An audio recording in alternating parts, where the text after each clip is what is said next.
ठुलो क्षेत्रमा बनेको एनबिटिसी होलसेल कम्प्लेक्स, हरेक सामान एउटै छाना मुनि पाइने, सबैभन्दा भव्य चाहे जस्तै हुने। काठमाडौँको नाका कलङ्की रिङ रोडमा रहेको हजारौं आउटलेट्स ठुलो क्षेत्रमा बनेको एनबिटिसी होलसेल कम्प्लेक्स। काठमाडौँको मुख्य नाका कलङ्कीमा अवस्थित बिहान 7 बजेदेखि खुल्ने रिफ्रेशमेन्ट र चेन्जिङ रुम्सको व्यवस्था भएको, करिब 1000 आउटलेट्स, 26 एस्केलेटर्स, 7 लिफ्टहरू, पर्याप्त parking space, 2.2 kilometre shopping length, 5,25,000 square फिटमा फैलिएको 77 जिल्लामै ढुवानीको व्यवस्था। NBTC national business trade centre. यहाँ एउटै छाना मुनि रेडिमेड लत्ता कपडा, जुत्ता चप्पल, cap, belt, bag, purse, kurta salwar, sari, cosmetic, चस्मा, खेलौना, इलेक्ट्रोनिक्स लगायतका सम्पूर्ण सामग्रीहरूको होलसेल कम्प्लेक्स। एनबिटिसी नेपालकै सबैभन्दा ठुलो होलसेल कम्प्लेक्स।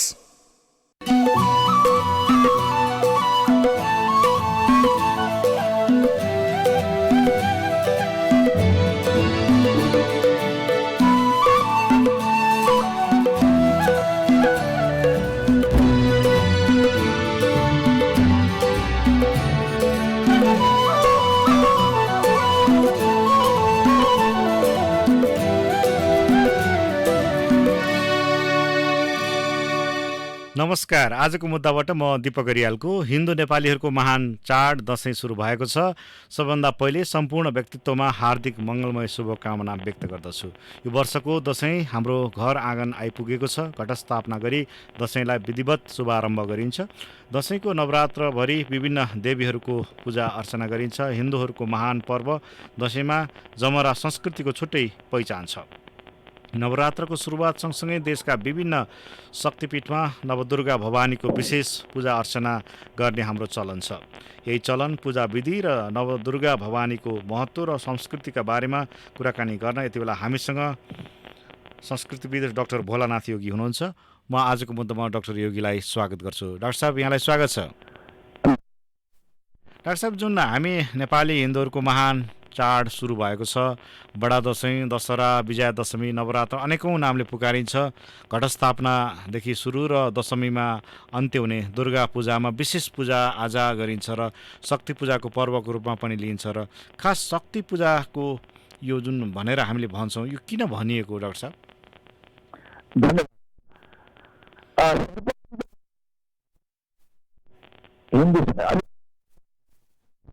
सुनिन्छ डाक्टर साहब? हजुर। जुन जसलाई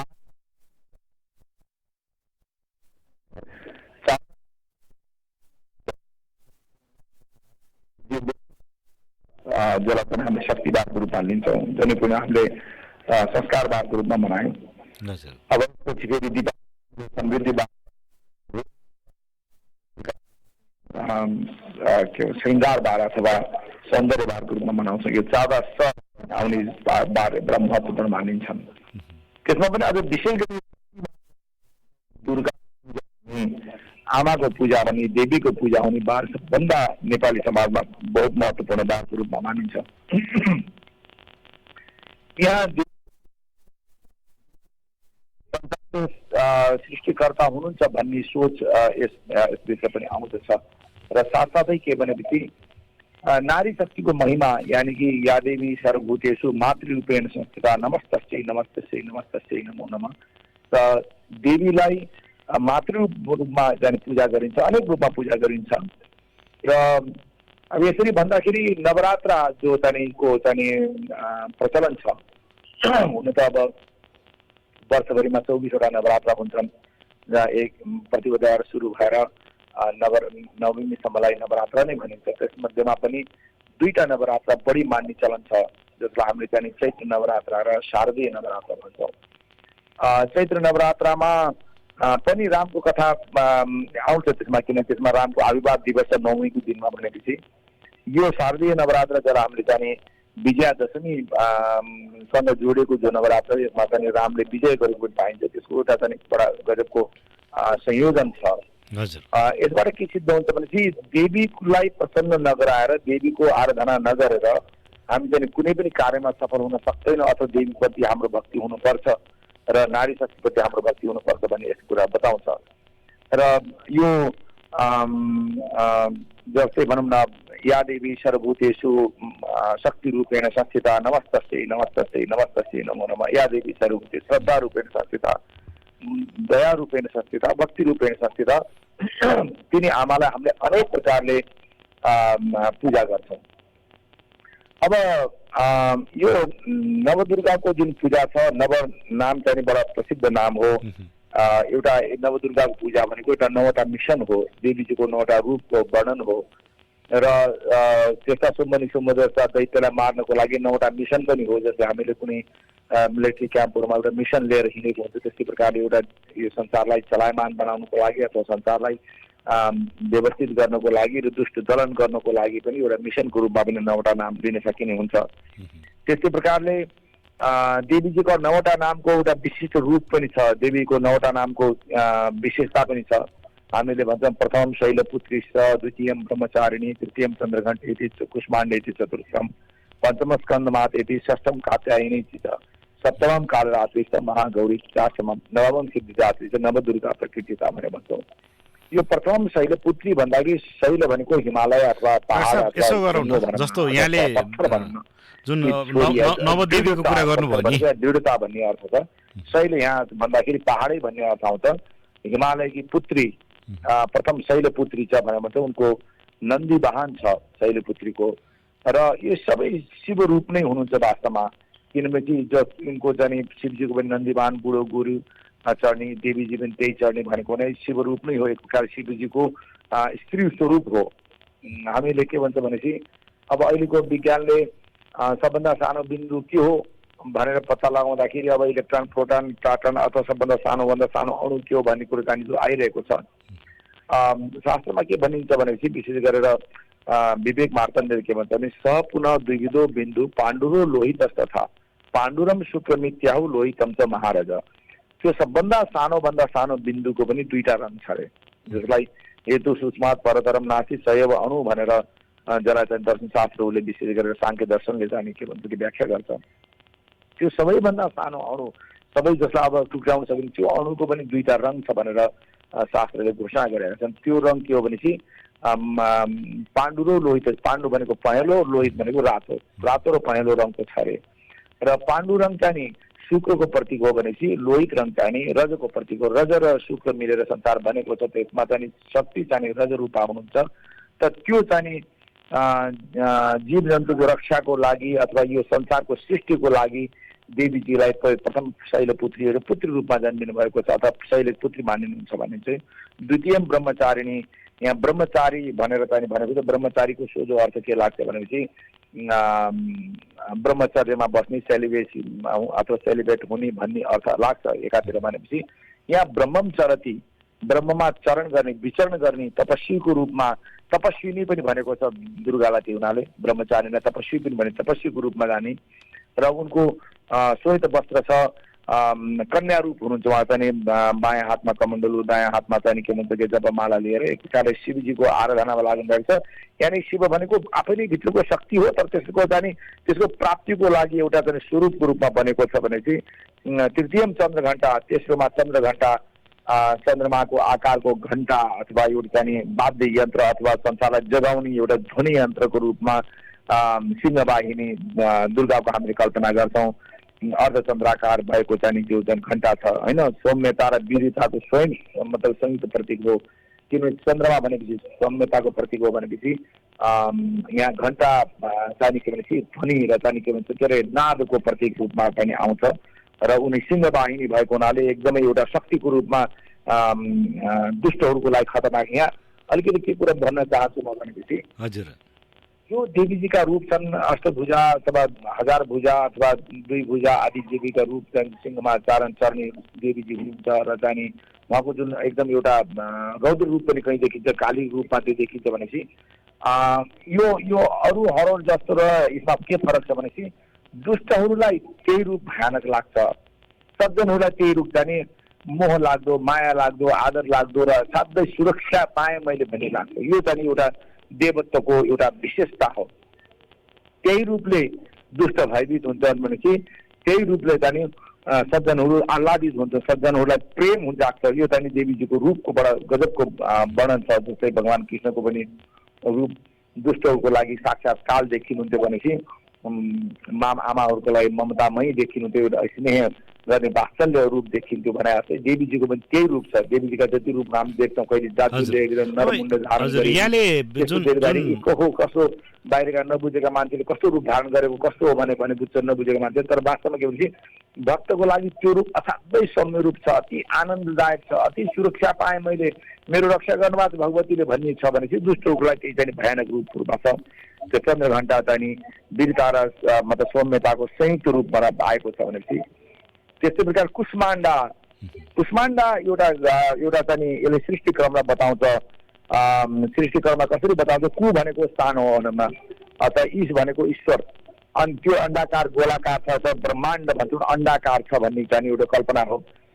त्यो एक पिण्डे त ब्रह्माण्ड सानोभन्दा सानो जो बीज छ त्यसैमा नै सम्पूर्ण ब्रह्माण्ड समाहित छ, अथवा हाम्रो एउटा शरीर एउटा सानो शरीर छ यसमा ब्रह्माण्ड समाहित छ भन्ने कुराहरू आउँछ। त्यो कुष्माण्डा भनेको हामीले कुष्माण्डा भनेको अब यो चाहिँ उसलाई के भन्छ के अरे एउटा प्रकारको चाहिँ सब्जी अथवा सल्लाह पनि लिन्छौँ, त्यो कुरो भन्दा पनि यो कुष्माण्डाको विशेष अर्थ गर्दाखेरि एउटा चाहिँ त्यो चाहिँ के भन्छ के अरे बीज शक्ति अथवा चाहिँ यो सृष्टि शक्तिको रूपमा पनि देवीजीलाई लिने गरिएको छ। त्यो कारण देवीजीको रूप चाहिँ बडा आदरणीय र चाहिँ हाम्रो अनुकरणीय रूप छ। त्यस्तै प्रकारले पञ्चम स्कन्द देवी, पाँचौँमा स्कन्द माता भनेको आमाको रूप पुत्रीको रूप छ भनौँ न। स्कन्द क्षमा गर्नु, स्कन्द माता मतलब स्कन्द कार्तिकका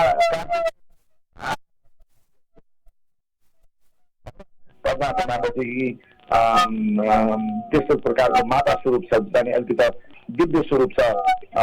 स्कन्द माता भनेको चाहिँ कार्तिकी आमा भनेको रूप छ भनेपछि सप्तम कात्यायनी भनेको एउटा भनौँ न कात्यायन नामका एकजना ऋषि थिए जसले चाहिँ ठुलो तपस्या गरेर उनलाई चाहिँ छोरी रूपमा प्राप्त गर्ने जो चाहिँ उनको इच्छा थियो त्यसलाई चाहिँ उनी चाहिँ पुत्री रूपमा बसेर उनी कहीँ चाहिँ छोरी रूपमा भएकी छन्, कहीँ चाहिँ पत्नी रूपमा भगवान शिवको रूपमा आएकी छन्, कहीँ माता रूपमा स्कन्दको नाम लिएर माता रूपमा आउनु भएको छ। त्यो हामी चाहिँ मातृ रूपेण संस्थिता, श्रद्धा रूपेण संस्थिता, भक्ति रूपेण संस्थिता भने हामी देवीजीका अनेक नामले प्रार्थना गर्छौँ। एउटा कमलमा बसेकी तर हातमा तलवार दिएकी कठोर जुन हामीले चाहिँ अहिलेको समयमा नारी अबला हुन् के भन्छ के अरे भनेर चाहिँ एक प्रकारले कतैपट्टि कहीँ हेप्ने जस्तो विचार गरेको नारी जस्तो स्ट्रङ र डिसिजन पावर भएको र शक्तिशाली वास्तवमा अर्को कुनै जीवै छैन संसारमा भन्ने चाहिँ शास्त्रज्ञहरूको अथवा विशेषज्ञहरूको भनाइ छ। त यसले गर्दा चाहिँ यो नारीको चाहिँ इज्जत र नारीको सम्मान हुनुपर्छ भन्ने कुरो हाम्रा शास्त्रले प्रत्येक नवरात्रमा नारीको इज्जत हुनुपर्छ भन्ने कुरो चाहिँ हामीलाई चाहिँ यो सन्देश पनि यसले दिन्छ। र सातौँमा कालरात्रि भन्दा कालो वर्ण छ, दुष्टहरूको दलनको लागि कालो वर्ण बडा भयानक छ, तर सज्जनहरूको लागि यही कालो वर्ण पनि असाध्यै साधुताको संरक्षण गर्नको लागि शुभङ्करी पनि भनिन्छ। कालरात्रि जसलाई भनिएको त्यही भएर शुभङ्करी, कहीँ मान्छेलाई कन्फ्युजन नहोस्। कालरात्रि भन्दाखेरि काल भनेको समय हो, रात्रि भनेको अवसान पनि हुनु हो, रात्रि भनेको विश्राम पनि हो। किन रात्रि हामीले विश्राम गर्छौँ त्यो विश्राम पनि हो, जो चाहिँ समयलाई के भन्छ व्यवस्थित गर्ने रूपमा पनि कालरात्रि भनिन्छ। भनेपछि कालको महाकाल को रूपमा पनि भगवतीलाई लिइन्छ।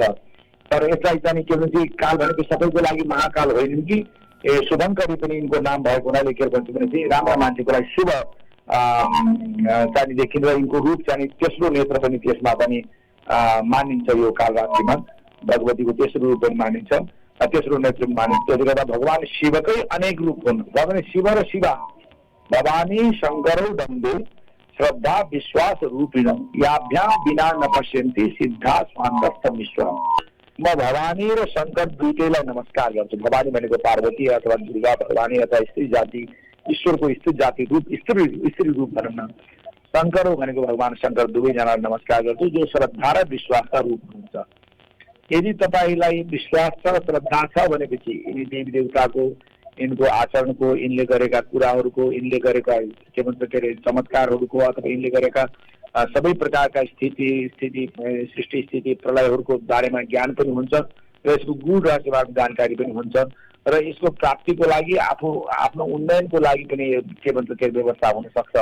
तर यसप्रति श्रद्धा छैन भनेपछि यसमा केही पनि हुँदैन। त्यो श्रद्धा र विश्वास यो दुईटा चिज हुनु पर्यो। र त्यो चाहिँ भगवान शिवकै अर्को रूप पनि छ भन्ने कुराहरू तिनीहरूले पनि बताउँछ। जस्तै प्रकारले महागौरी तीर्थाष्टमी भनेको गौरी भनेको गोरी भन्ने अर्थबाट गौरी आएको हो। अब यहाँ के भनेपछि भगवतीको चाहिँ अब शिवको तपस्याको लागि हिमालयमा कैयौँ वर्षमा चाहिँ तपस्या गर्न बस्नुभयो र अनेक भूमिकाबाट गुज्रेको हुनाले उहाँको रूप चाहिँ के भन्छ अलिक दृढ र कालो पनि परेको रे एकदमै अलिकति कठोर बनेको स्थितिमा भगवान शिवको आशीर्वाद अथवा देवीजीकै भित्रको शक्तिले उनलाई चाहिँ एउटा गौरी भनेर एउटा चाहिँ सुन्दर एउटा 8 वर्षकी चाहिँ कलिली बालिका चाहिँ हेर्दै रहर लाग्दो बालिका रूपलाई शिवा होइन शिवाको रूपमा जो शिवपति पाउँ भन्ने तपस्या गर्दै त्यस्तै चाहिँ रूपमा पनि यसलाई चाहिँ बनाएको छ। यो फेरि यसको नाम सिद्धि रूप पनि भनिन्छ। यसलाई महागौरीलाई सिद्धि रूप पनि भनिन्छ र के भनेपछि जस्तै तपाईँले कुनै राम्रो कार्य गर्नु भने त्यसको सिद्धि अवश्य हुन्छ र त्यो सिद्धि सफलै भयो हुन्छ र चाहिँ सुन्दर रूप हुन्छ त्यसको।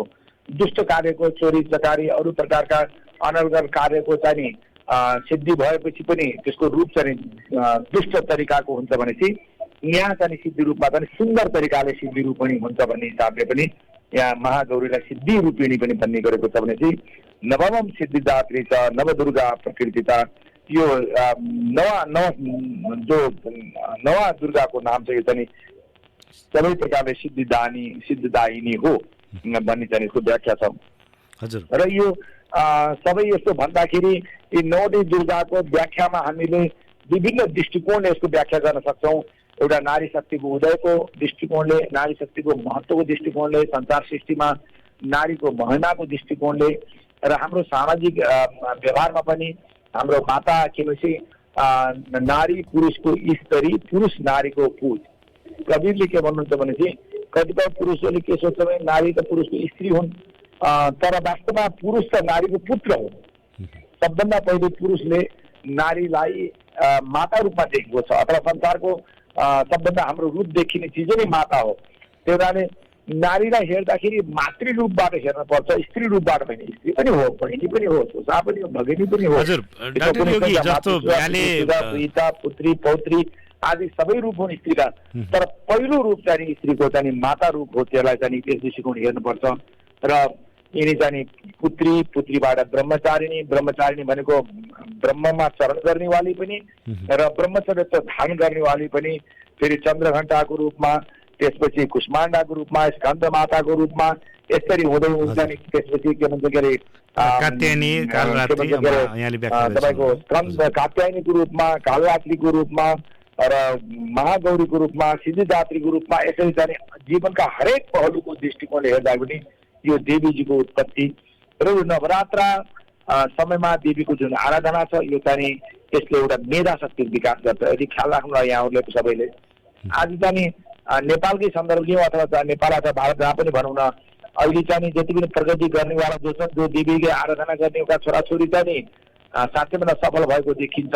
कुनै जात विशेषको नाम नलिउँ, तिनको मेधा शक्तिको विकास हुन्छ। किनभने चण्डी पढ्दाखेरि जुन मेधा शक्तिको विकास हुन्छ जसले चाहिँ एक प्रकारको त्यो चण्डी पाठको कुरा जोड्नुभयो, पैदा गरिदिन्छ। सुनिरहनु भएको छ मलाई। छोराछोरीहरू अहिले चाहिँ सफल देखिन्छन्। त्यसले गर्दा पनि के बुझाउँछ भनेपछि देवीजीको रूप चाहिँ नि शक्ति एज ए मतलब फिजिकल शक्तिको साथसाथै मेन्टल शक्ति पनि देवीजीको रूप भन्ने कुरो देखाउँछ। यही कुरा हो। हजुर जस्तो तपाईँले अब चण्डी पाठको सन्दर्भ पनि अलिकति जोड्नु त भयो है। जस्तो नवदुर्गाको पूजा गर्दा चाहिँ यो चण्डी पाठ गर्नुपर्ने हो कि अथवा यो के अलिकति चण्डी पाठ र यति जुन यो शैलपुत्री ब्रह्मचारिणी चन्द्रघण्टा कुष्माण्डा स्कन्दमाता जुन तपाईँले नवरात्रभरिमा जुन देवीहरू हरेक दिन चाहिँ फरक फरक देवीहरूको जुन पूजा अर्चना गर्ने र त्यसको विशेषता अझ हामी मिसनको कुरा जुन गर्नुभयो नि यसमा चाहिँ यो कसरी यो चण्डी पाठ र दुर्गा शक्ति अथवा त्रिशक्ति अथवा को चाहिँ के सम्बन्ध चाहिँ कस्तो अलिकति मलाई बुझाइदिनुहोस् त। मैले लास्टको कुरा बुझेँ, चण्डीपाठ के भन्नु? चण्डी पाठ गरिन्छ नि त दुर्गा भवानीहरूको सन्दर्भ जोडेर चाहिँ होइन, त्यसको महत्त्व त्यसको सन्दर्भ चाहिँ के हो? हजुर, यो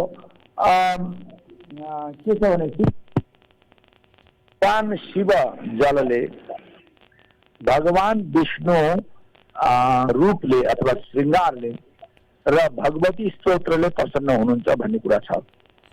किन भगवती चाहिँ शिक्षा रूप पनि भगवती नै हुनुहुन्छ, शिक्षा रूप पनि भगवती हुनुहुन्छ र पनि शक्ति रूप पनि भगवती हुनुहुन्छ।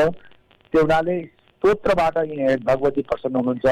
हामी के भन्छ के अरे जो चण्डी पाठ गर्छौँ भनौँ न, सुरुदेखि अब अर्गला स्तोत्र, किलेक स्तोत्र अनि त्यसपछि मतलब तिनटै स्तोत्र गरेर हामी चाहिँ पाठहरू गर्छौँ। यहाँ कथामा सुब्बनिसोनको वध गरेको, धुम्रोलोचन आदिको वध गरेको, शक्ति रूप देखाएको भन्ने कुरा हो। त्यो एकदम सामान्य कथा हो, तर त्यो सबै कथा चाहिँ कायनातको कथा हो। वास्तवमा सम्पूर्ण ब्रह्माण्डको कथा हो। एक कार्य कसरी चाहिँ सृष्टि भएछ भन्ने कुरो कथाको रूपमा हो मान्न पर्छ, लाक्षणिक रूपमा भन्दाखेरि। तर यहाँ स्तोत्र पाठ गर्दा जुन किसिमका कठिन शब्दहरू छन्, अब हामी भारतीय भाषा परिवारका मान्छेहरूको लागि सायदै यस परिवारका भाषा बोल्नको लागि सायदै कसैलाई कठिन पर्ला, र त्यसमा पनि जो चण्डी पाठीहरू छन् उनलाई चाहिँ त्यो उनको टङ यस्तो ट्विस्ट भइसकेका हुन्छ कि उनले जुन शब्द पनि उच्चारण गर्न सक्ने स्थितिमा हुन्छन्। र त्यसबाट जिह्वाबाट नै, जिह्वा शक्तिबाट नै मान्छेको मेधा विकास हुन्छ र देवीजीलाई प्रसन्न गर्नको लागि मात्रै नभएर आफूलाई शिक्षित गर्नको लागि पनि चण्डी पाठ अथवा दुर्गा सप्तमी कवच पाठ, कवचबाट सुरु गर्छौँ, दुर्गा कवच पाठ आदि। दशैंको महत्त्व डाक्टर साहबले त्यति भनिरहँदाखेरि अब आज जौरा राख्यौँ हामीले, म आउँछु डाक्टर साहब त्यतिर आउँछु। जस्तो एउटा कलश स्थापना हो। कलश भनेको कला, सम्पूर्ण सृष्टिको कलाहरू।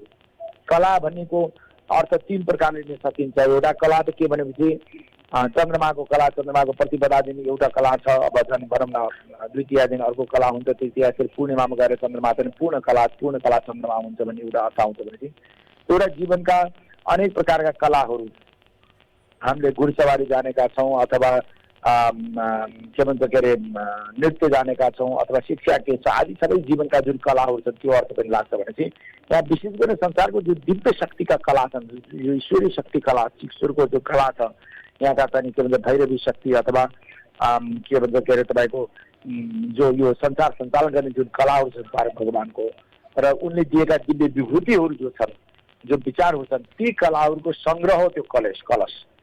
त्यो सबैलाई त्यहाँ सङ्ग्रह गरेर देवीको स्तुतिद्वारा त्यो कलशमा राखेको जललाई अमृतमा परिवर्तन गर्नको लागि स्तोत्रको बडा महिमा छ। त्यो नै स्तोत्र दैनिक रूपमा पाठ गर्नुपर्छ। सक्नेले पुरै पाठ गर्ने, नसक्नेले कमसेकम के भनेपछि दुर्गा कवच किलक र चाहिँ के भन्छ गरेर एक अध्याय 2 अध्याय भए पनि त्यसलाई चाहिँ पढ्नुपर्छ र यो आफ्ना बच्चा बच्चीलाई पनि सिकाउनुपर्छ। अनि त्यो पुरा कलाले भरिपूर्ण जो कलश छ, त्यो कलशको अमृत तत्त्वको भरिपूर्णता आइसकेपछि 9वाँ दिनमा त्यसलाई चाहिँ आँगनचोटा कोठाहरूमा चाहिँ छर्किने र चाहिँ पवित्र गर्ने र आफूभित्रको एउटा चाहिँ भित्र जुन देवत्व शक्ति छ त्यसको उजागर गर्ने र आराधना गर्ने कुरोलाई लागि पनि यो यसको स्तोत्रको बडा ठुलो महिमा छ। डाक्टर साहबले यो दसैँको महत्त्व, दसैँमा नव दुर्गा भवानीहरूको जसरी व्याख्या र विश्लेषण गरिरहँदा र शक्तिको एउटा कुराकानी गरिरहँदाखेरि जस्तो नेपालको सन्दर्भमा नेपाली समाजले, हाम्रो नयाँ पुस्ताले चाहिँ यो महत्त्व जुन यो व्यावहारिक रूपमा कसरी लिएको छ अथवा लिँदै लिएको छैन, एउटा भनौँ न दसैँ आयो भनेर दसैँमा रमाउनु बाहेक अरू यो जुन यसको भित्री कुराहरूमा कति गहिरिएको जस्तो लाग्छ यहाँलाई?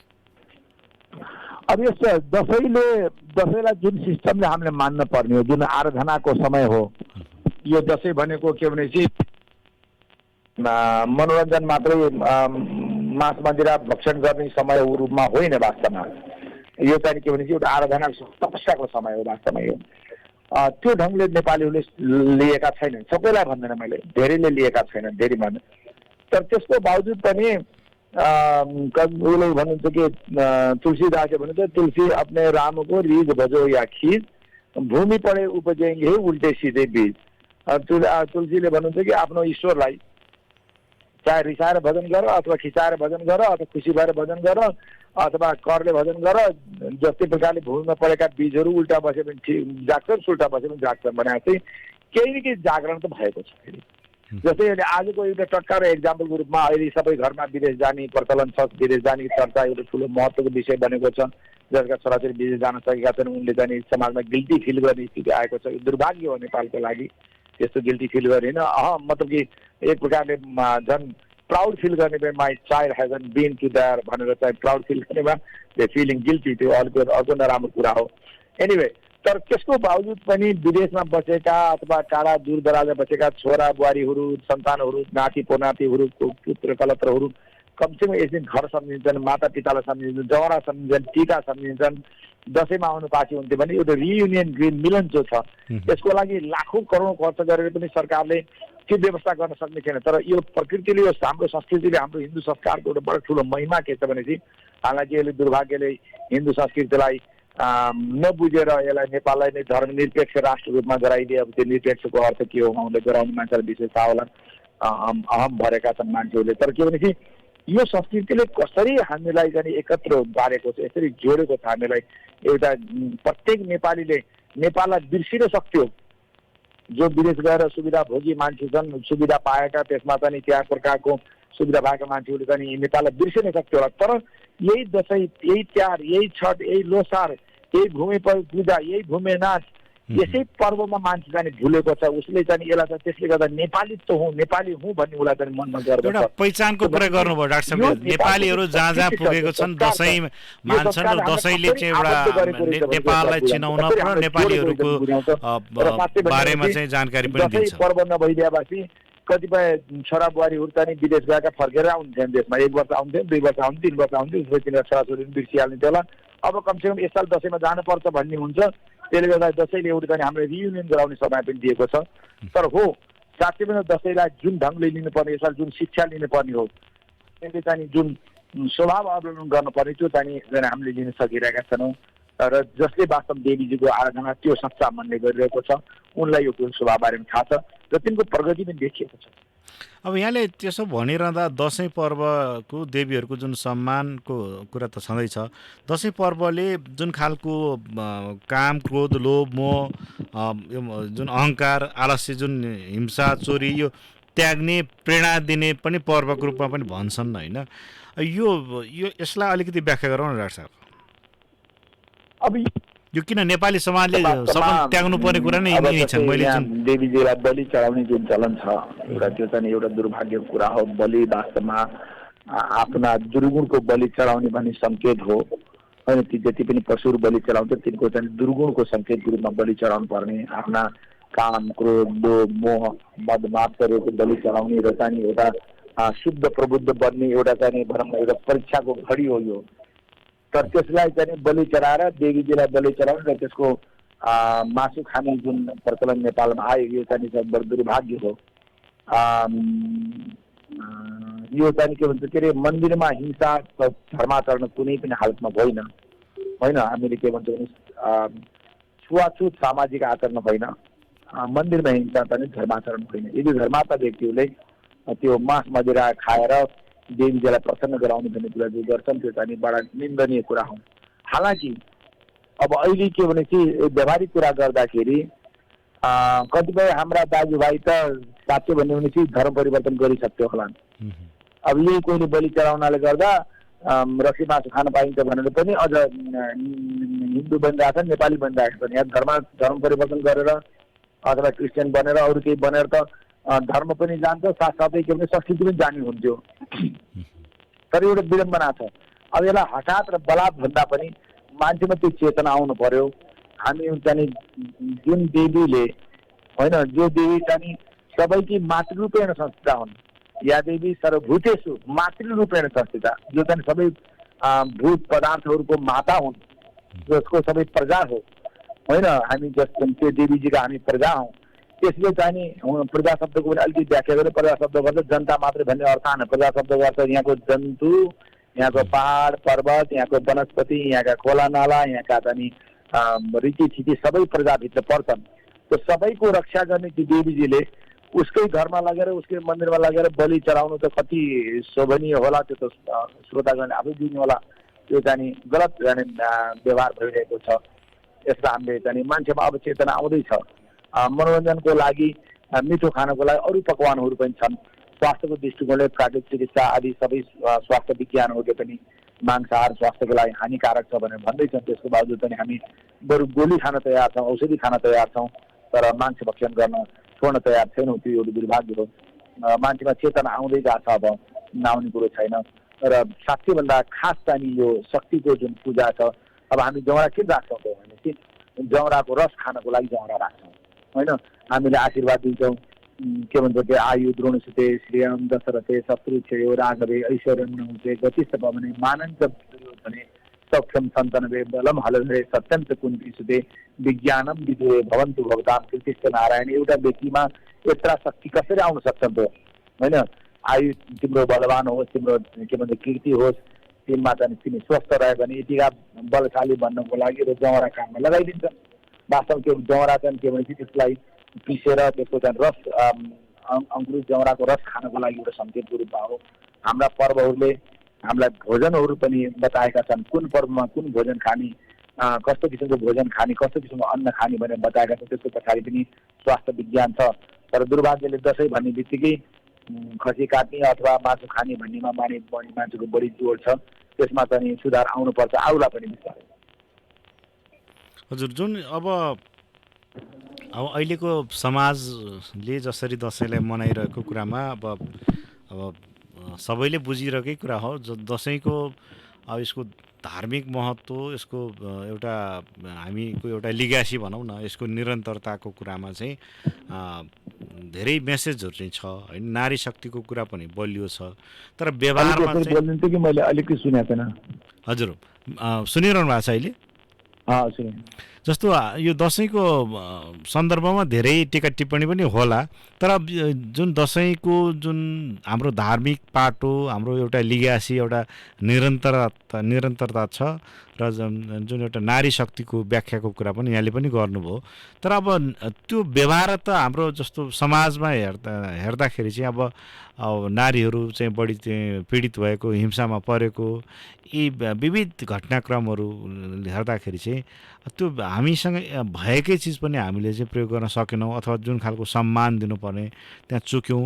अब यो कहाँनिर कमजोरी चाहिँ केमा भएको? यो हाम्रो धार्मिक व्यक्तित्वहरूले यसलाई व्याख्या गरेर बुझाउन नसकेको, अथवा हाम्रो राजनैतिक नेतृत्वले त्यसलाई चाहिँ महत्त्व नदिएको, के कारणले चाहिँ यस्तो भइरहेको हो? अब यसमा अहिले विदेशीहरूका अथवा विदेशीका पैसा खाए मान्छेले दसैँमा धेरै खर्च हुन्छ, तडक भडक हुन्छ, एउटा दसैँ खर्चले वर्षभरि खान पुग्थ्यो भनेर यस्तै आर्थिक विश्लेषणहरू गर्छन्। त्यो चाहिँ हिन्दू संस्कृतिलाई बदनाम गर्ने एउटा षड्यन्त्र मात्रै हो। जबकि यसले मान्छेलाई पागल हुनुबाट बचाएको छ, मान्छेलाई विभेदी हुनुबाट बचाएको छ, सङ्कीर्ण हुनुबाट बचाएको छ, र एउटा परिवारमा प्रेम ल्याउनको लागि एउटा सबभन्दा ठुलो स्वभाव क्रिएट गरेको छ। यसको फाइदाहरू अनन्त फाइदा छन्।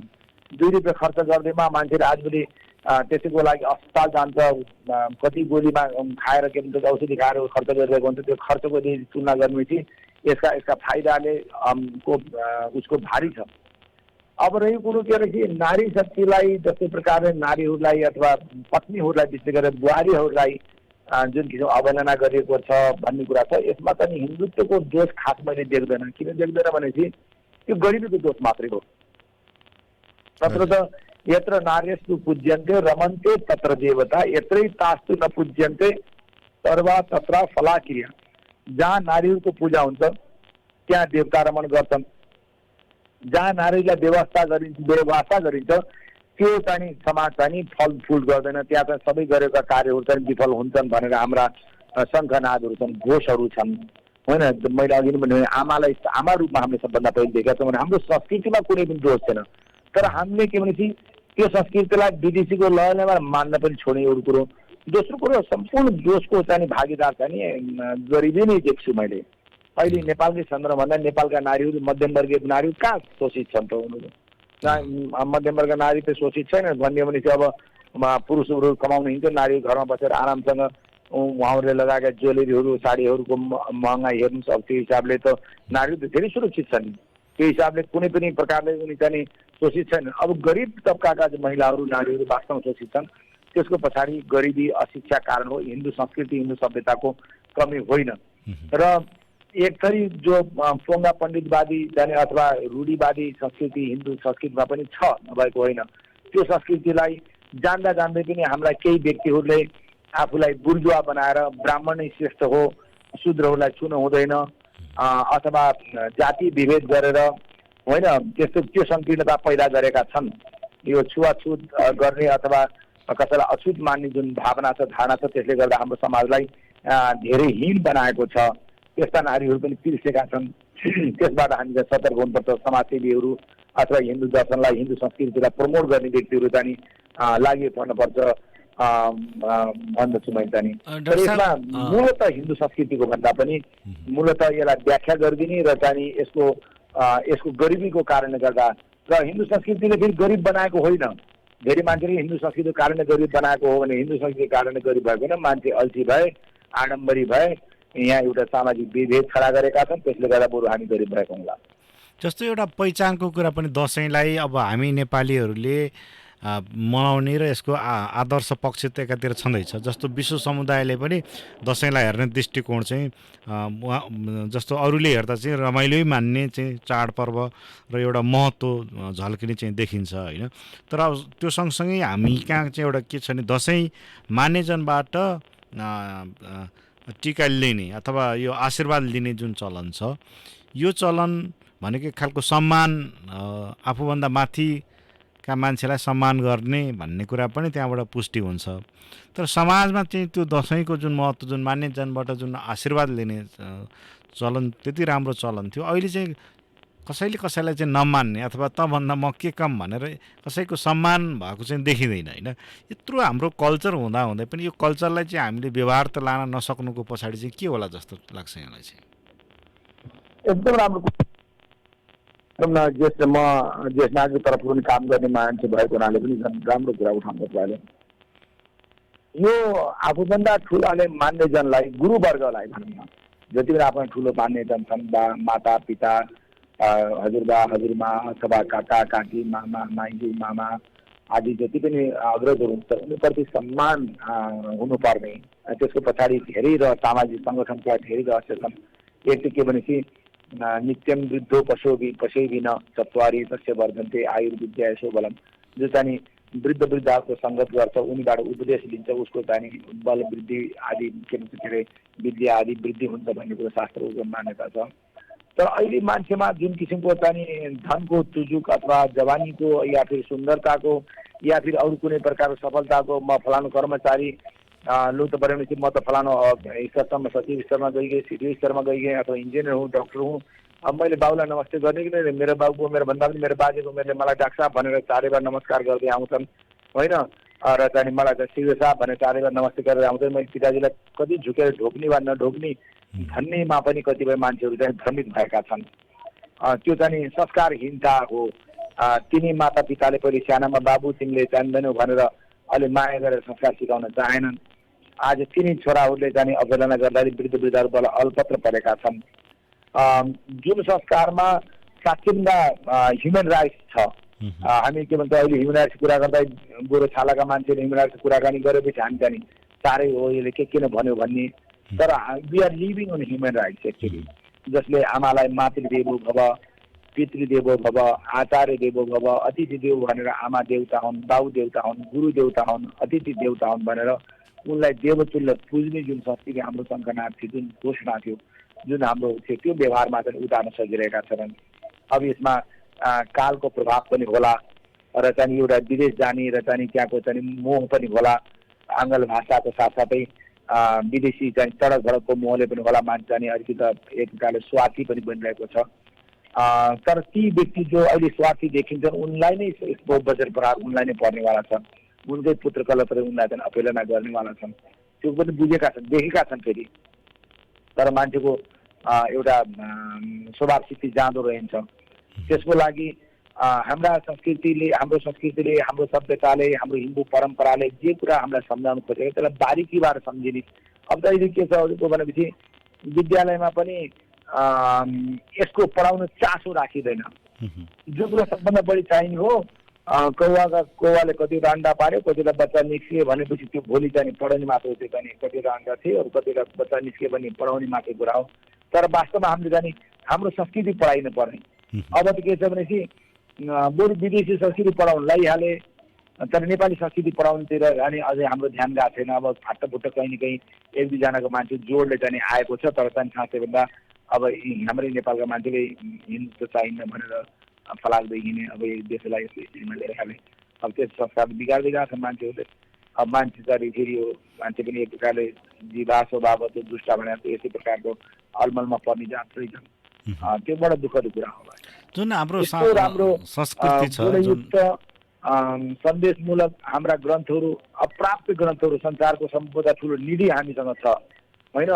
वेदस्य नित्यत्वात् ईश्वरस्य सर्वज्ञत्वात् ईश्वरः गतकल्पीयं वेदम स्मृत्वा उपदिशति।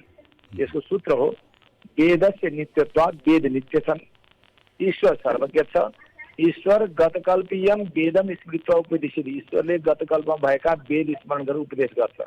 अब यसको अर्थ के भनेपछि गतकल्पमा के भएका थिए त्यसको स्मरण गरेर अहिले कल्पमा उपदेश गर्छ। अब अहिले कल्पमा हामीभन्दा हाम्रा छोरा नातिहरू कम्प्युटरमा मोबाइलमा हामीभन्दा तेज चढिरहेका छन्। त्यसपछि अब उनलाई त्यही उपदेश गरेको छ। आधुनिक विज्ञान जीवनमा जगतमा जे जे चाहिन्छ त्यही उपदेश उनलाई गरेको छ। त्यसबाट के भन्छ भने अहिलेको जो के भन्छ के अरे यो वैज्ञानिकीकरण छ यो वैज्ञानिकरणमा पनि वेदकै हस्तक्षेप छ। वेद नै प्रमाणिक छ। उसैले नै यो प्रकार यो ईश्वरकै नै एउटा कृपा दृष्टि हो। ईश्वरकै नै एउटा शक्तिले गर्दा यो चाहिँ उत्तरोत्तर वृद्धि हुँदै गएछ विज्ञान पनि। यो विज्ञान भनेको वेदभन्दा बाहिर अथवा ईश्वरभन्दा बाहिरको कुरा होइन। पक्कै पनि डाक्टर योगी अब समय बुझ्नुपर्ने जरुरी छ। हजुर समय पनि निकै कम छ। ईश्वरस्य सर्वज्ञत्वात् ईश्वरः गतकल्पीयं वेदम स्मृत्वा उपदिशति। गतकल्पमा के भएका थिए त्यस कुरालाई स्मरण गर्छ। अहिले गतकल्पमा भएका कुरालाई स्मरण गरेर अहिले तपाईँको मोबाइल आयो, मोबाइलमा हामी प्रवचन गर्न बन्ने भयो, तपाईँसँग वार्तालाप गर्न बन्ने भयो। त्यो पनि ईश्वरकै देन। यस कुरालाई हामीले बुझेका छैनौँ। अब आधुनिक विज्ञानले केही बनाएको छ अब ईश्वर छैन भनेर फलाक्दै हिँड्ने र तिनकै पिठो बिग्ने जस्तो स्थिति छ। हजुर जुन एउटा नेपाल सांस्कृतिक विविधताले भरिएको देश हो त्यो मध्ये एउटा पहिचान संस्कृति भनेको दसैँ पनि हाम्रो संस्कृति हो। जुन हुन त अब समय अहिले मसँग भएन। अब केही बेरपछि बिबिसी नेपाली सेवाको प्रसारण हुनेछ र जुन 1948मा चाहिँ ह्युमन राइट्सको कुरा आयो। तर त्योभन्दा अगाडि तपाईँले अघि वेदको कुरा गर्नुभयो त्यो चाहिँ ह्युमन राइट्सको कुरा पनि अलरेडी हामीसँग थियो तर त्यसलाई हामीले व्याख्या गर्न सकेनौँ। त्यही चिज चाहिँ अरूले आएर भनिदिनु पऱ्यो होइन। हजुर हुन्छ यो महत्त्वपूर्ण समय दिनुभयो डाक्टर साहब यहाँलाई धेरै धेरै धन्यवाद। हजुर हजुर यहाँलाई धेरै धेरै धन्यवाद। मलाई समय दिनुभएकोमा आफ्ना विचार राख्ने मौका पाएँ। सबैमा विजयादशमीको हार्दिक मङ्गलमय शुभकामना टक्राउँछु। देवी भगवानले रक्षा गरून्, हाम्रो देशलाई शान्ति प्राप्त होस् र देशमा चाहिँ साँच्चैको क्रान्ति भनौँ न देवीजीले ल्याउन सकुन् जसले गर्दा हामी एउटा सुसंस्कारी देशको रूपमा चिन्न सकौँ।